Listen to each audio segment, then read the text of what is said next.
Hey everybody, here we are with the Soul Spa babe herself, Bev Wood. Hi Bev. Hi, Paul. Yeah, my name's Paul, and we're going to share Bev's great, deep, 40 years, 40 plus years of study Yeah, with the Esoteric ancient Astrology, wisdom. Ageless Wisdom. Yeah, so every other week we're going to talk about the ancient ageless wisdom, Yep. and every other week after that we talk about the different planetary We're going alignments to and do the stuff. The full next one, moons. yeah, the Yeah. full moon, every full moon for sure. Yeah. Yep. Okay. So today we're going to ask the number one most popular question by all of humanity, Bev. Who are we? Who are And we? why in the heck are we even here on this, as you can see, Yeah. Wow. planet? What are we doing here, for heaven's Yeah, sake? go We ahead. ask Try and that, tell us. we ask that question all the time. Well, let me just start by saying that the Ageless Wisdom has been held for humanity for eons of time. And it's not my intention to try to convince you of its wisdom, but to share with you so that you can, on your own, when the time is right for each of us, you go in search of who you are and why are you here, because it has the answers to that. So I want to just share with you the motto over the portal into the ancient oracle at Delphi.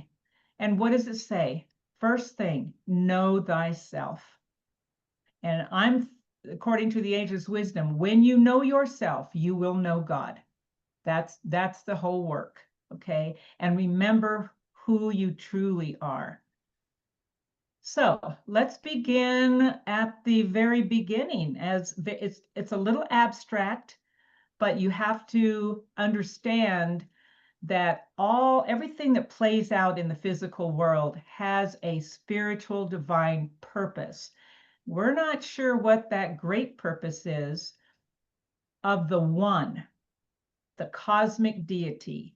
He is known as the one about whom not may be said, because even the masters of wisdom on this planet have no idea what his purpose is. And I use the word his because we are going to begin with the Trinity, the three in one. Every single act in the whole cosmic order is based on a Trinity. This is a key to understanding and to gaining knowledge about the ageless wisdom. Everything is broken down in a Trinity, and it begins with the cosmic deity. Let's just start with polarity.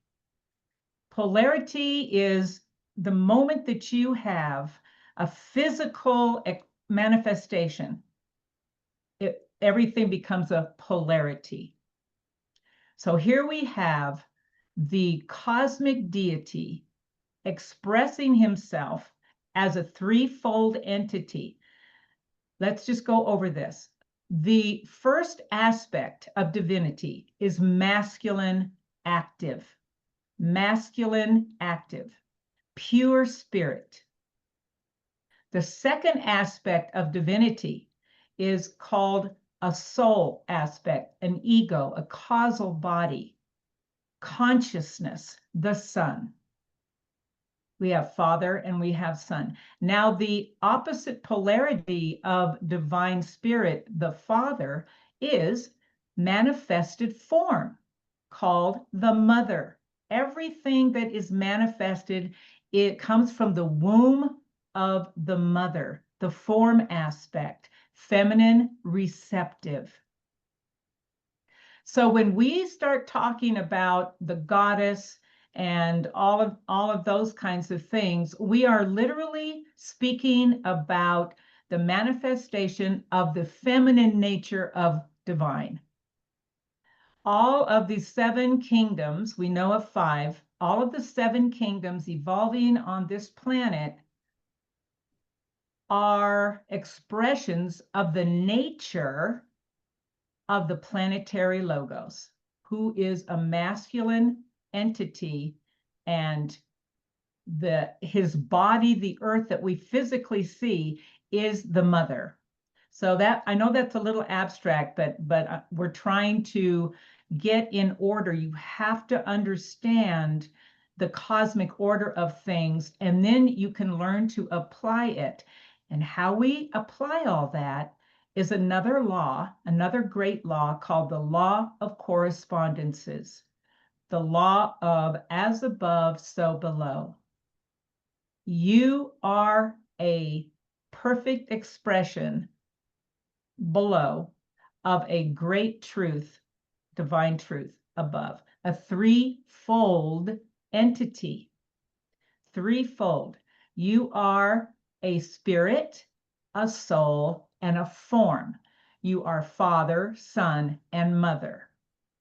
That is the great Trinity. So let's look at so what happens is the soul, that sun, S-O-N, could be S-U-N, aspect of ourselves, of the divine expression, the creative expression of spirit, has linked up with a consciousness, which is, in its truth and reality, consciousness is love. In order to truly love, we have to become conscious of all of these truths. We have to start living the laws of the soul, is what it's called. Living our daily lives according to the laws of the soul. And this is what the personality is here to hold. So let me just say this. The soul has created a vehicle called the threefold personality. It has created a mental body, an astral or emotional body, and an etheric physical body. The etheric is the blueprint for the physical, which, by the way, is not even a principle in nature. It is the densest reflection of the divine expression of God. The densest expression. It's not even real in terms of higher truth and reality, with a big R, reality. And here we are putting all this emphasis on an illusion. The physical plane is an illusion. Every single thing on this planet will return to its originating source. The personality, it is said, the personality is absorbed eventually into the soul, and the soul is absorbed into the monad or the spiritual aspect until there's nothing but pure spirit. That's what you truly are. That is what this work is down here.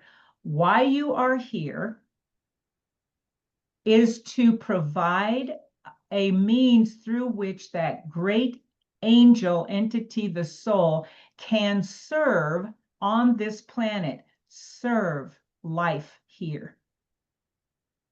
So the personality for eons of time now have been in control. And now we think that our little lives are the real deal. And that is the biggest lie and illusion that we have believed in. So we have to, it's beginning, the reason I want to do this is because we have to begin at the beginning, and we have to, evolution is the work. The work. That is what we're here to do. And eventually our souls can serve this great being called the planetary logos. He ensouls this great essence. He is a conscious being, literally evolving as we are. Our souls are evolving. So our physical bodies are threefold, is a response mechanism, not a principle. The soul works through our five senses and looks out into the physical world. So what happens is when you begin to be dissatisfied with your little personality lives. All of us have to reach that point. You begin to be aware of the duality. And the first part of that is when you become aware of the relationship, that dual relationship called the soul and its personality. You do not have a presence here unless a soul has created it. And I will tell you, it is an amazing thing that happens, but we're not going to go in that today. It's way too abstract. So our goal, our immediate goal, is to what we call soul infusion, to have the personality be able to respond to love, to consciousness. And then our lives, our physical expression, will be blessings. One of the greatest masters that ever walked among us said, don't hide your light under a bushel. This has to be a lighted house. We just talked about that under Cancer. It becomes a lighted house, a beacon in the world of manifestation. We are here to spiritualize the physical plane. That's our power. That is our power. So it begins by us understanding a few basic things, what we are and what we're not. And I'm going to kind of bring this to a close for a minute when I share with you the cry of the personality to its angel. And it is, "Oh, great one, take me from darkness into light. Take me from the unreal into the real, and take me from death into immortality." That is what we are here to begin to manifest in our personality lives, and realize that we are amazing beings that are here to help unfold the purpose of this great being called the Earth Logos. So that was quite profound and abstract, as you said. So let's bring it down to a little bit of the earth plane. Yeah, a little bit of whatever. So illusions, right? They're Yeah, all, it's just an illusion, okay? And you sort of talked about it, but go a little more into it. It's like, okay, if it's all an illusion, why do I still get a bloody nose when I try to walk through the wall? And how do I use these things called sickness? You and I are both experiencing that. right. So, what are the tool? What is it that we're trying to work with as we get the bloody nose or get a particular sickness? Well, of course, the personality has totally bought into and believes that this physical body is what's real. Well, the personality over eons of time has become in control of the soul experience. It is not us who are evolving. It is the soul of ourselves that is evolving. And I will just say, remember the old thing that Jesus said, you must knock on the door. Here's the rub. The soul at some point is, as we say, meditating on its own plane, on the mental plane, higher than where the personality is working for sure. Okay, we're still working with our little monkey mind that believes that we can get a bloody nose. And of course, the physical body is a tool through which eventually the soul will work. And when that happens, there will not be any more bloody noses, because what happens is we are working out of law. The sickness comes, disease comes from being out of law. And I am talking about the spiritual laws, the laws of the soul that govern life, one life.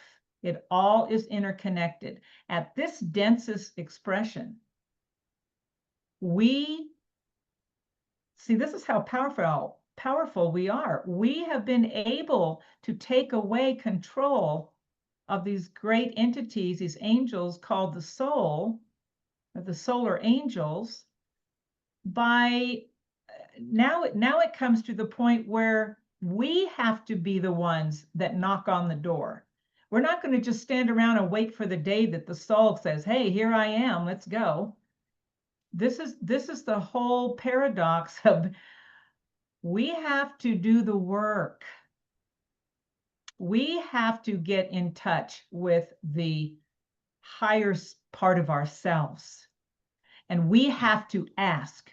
And it is called the dark night of the soul, where we get to the point where there's so much pain, so much suffering, such a darkness, that we come to the conclusion rightly that there has got to be more than this.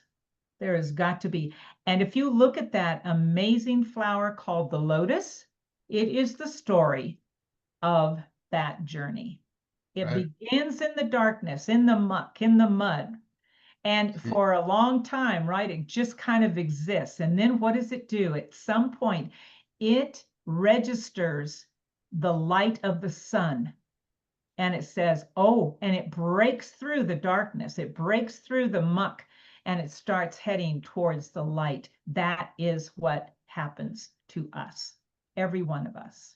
It's a beautiful story. It's a beautiful thing. And within each lotus is what? The mother, the father. It is the only flower that does not require to be, what do you call it? It's got the stamen and the masculine and the feminine, and then the child, all in itself. It is the soul. It's the symbol of the soul. So when you say we have to do this and we have to do that, who's this we? Who's the we? I mean, who's this we that's doing it? And if I have the sickness or I have it, I mean, have I failed in something? Should I be a bad person? Should I beat myself with a stick? Oh no. Miss the mark? Oh no. In fact, I will just tell you, see, the soul, when the soul decides to incarnate, and that's part of the esoteric astrology. It's such a wonderful weaving. When the soul decides to incarnate, it literally sounds its own note, and it builds each one of these bodies, the mental, the astral, and the physical, based on the etheric blueprint from the last incarnation. Isn't that amazing? So there are permanent seed atoms, mental, astral, physical, that it works and does. When we have certain conditions that go on, it's really the soul that is working out these old patterns. And again, in esoteric astrology, like the moon will help us to understand what are those old patterns that are stuck. Because the first thing that we have to remember, we were built to serve the purpose of the soul. That's what esoteric astrology is all about. It's soul-centered. What is my purpose here? My first one as a personality is to serve the soul that literally created me. I have to step into the partnership now. And the more that I do, and then the physical body, it's a memory, and it's very capable of healing. It knows what to do, but in the meantime, it's holding these old patterns of not necessarily you or I in this present one. These are things, as we know now, are being brought over from our ancestors, and it says we are our own ancestors. This is a continuing evolutionary process. There's only one thing going on. It's called evolution. I don't care if you're talking about the cosmic deity, the planetary deity, or a human. Everything is in a state of evolution. And on that, we'll take a break because you wanted to stay within 20 minutes. So Yes, we thank don't you. want we Yes. don't want to give everybody all the No, and information. it's yeah, I could go on Yeah. and on, and why? Oh yeah. Enough. So I appreciate the sharing as we develop this partnership as we're serving the soul.